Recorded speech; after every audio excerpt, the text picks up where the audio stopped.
Okay, let's try this problem.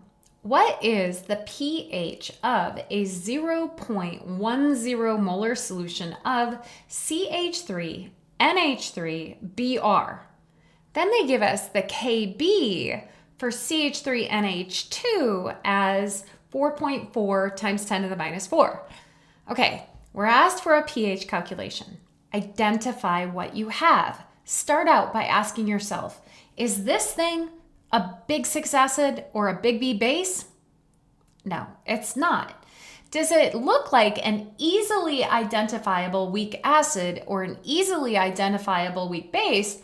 Or does it look like something a little bit more complicated? It looks more complicated. It's probably a salt. In fact, it is.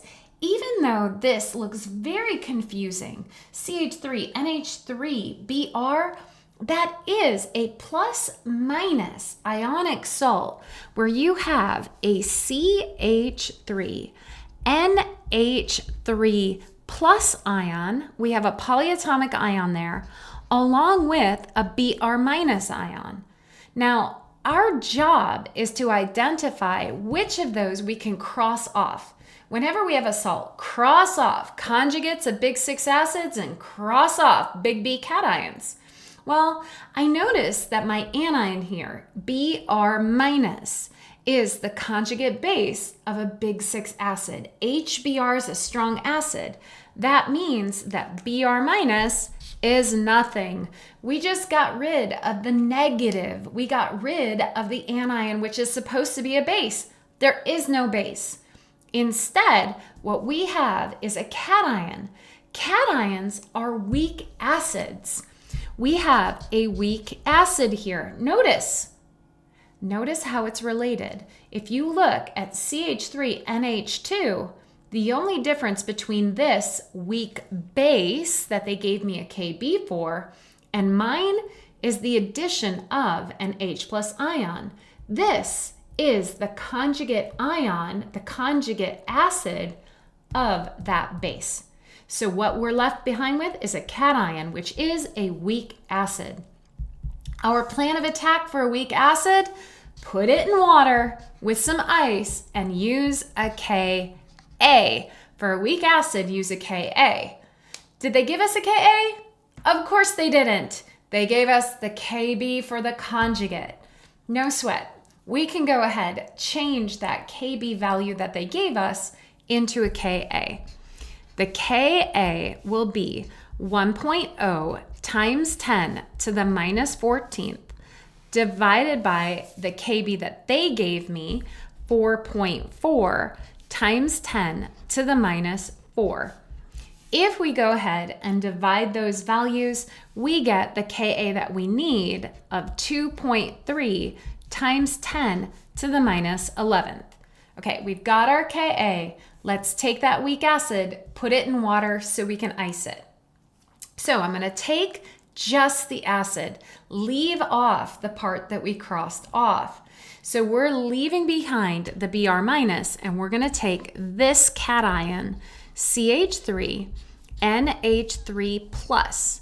We're going to put that in water.